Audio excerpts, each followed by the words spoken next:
بسم الله الرحمن الرحيم. الرحمن علم القرآن خلق الإنسان علمه البيان.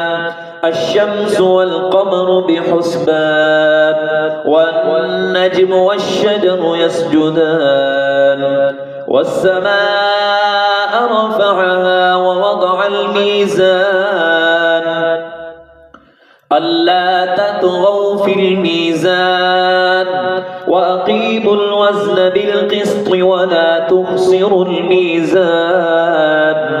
والأرض وضعها للأنام فيها فاكهة والنخل ذات الأكمام والحب ذو العصف والريحان. فبأي آلاء ربكما تكذبان؟ خلق الإنسان من صلصال كالفخار وخلق الجان من مارج من نار. فبأي آلاء ربكما تكذبان؟ رب المشرقين ورب المغربين. فبأي آلاء ربكما تكذبان؟ مرج البحرين يلتقيان بينهما برزخ لا يبغيان. فبأي آلاء ربكما تكذبان؟ يخرج منهما اللؤلؤ والمرجان. فبأي آلاء ربكما تكذبان؟ وله الجوار المنشآت في البحر كالأعلام. فبأي آلاء ربكما تكذبان؟ كل من عليها فان ويبقى وجه ربك ذو الجلال والإكرام. فبأي آلاء ربكما تكذبان؟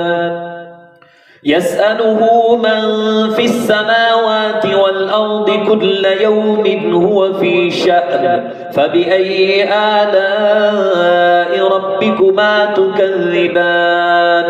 سنفرغ لكم أيها الثقلان. فبأي آلاء ربكما تكذبان؟ يا معشر الجن والإنس إن استطعتم أن تنفذوا من أقطار السماوات والأرض فانفذوا لا تنفذون إلا بسلطان. فبأي آلاء ربكما تكذبان؟ يرسل عليكما شواظ من نار ونحاس فلا تنتصران. فبأي آلاء ربكما تكذبان؟ فإذا انشقت السماء فكانت وردة كالدهان. فبأي آلاء ربكما تكذبان؟ فيومئذ لا يسأل عن ذنبه إنس ولا جان. فبأي آلاء ربكما تكذبان؟ يعرف المجرمون بسيماهم فيؤخذ بالنواصي والأقدام. فبأي آلاء ربكما تكذبان؟ هذه جهنم التي يكذب بها المجرمون يطوفون بينها وبين حميم آن. فبأي آلاء ربكما تكذبان؟ ولمن خاف مقام ربه جنتان. فبأي آلاء ربكما تكذبان؟ ذواتا أفنان.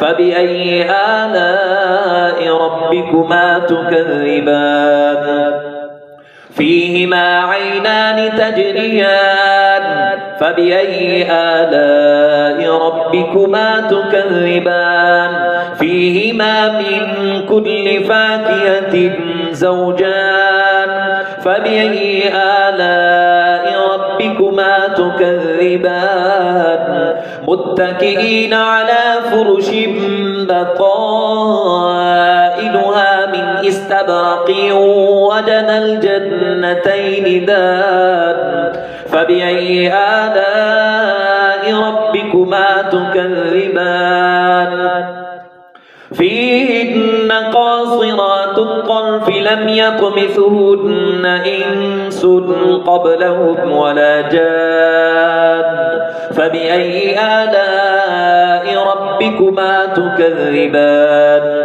كأنهن الياقوت والمرجان فبأي آلاء ربكما تكذبان هل جزاء الإحسان إلا الإحسان فبأي آلاء ربكما تكذبان ومن دونهما جنتان فبأي آلاء ربكما تكذبان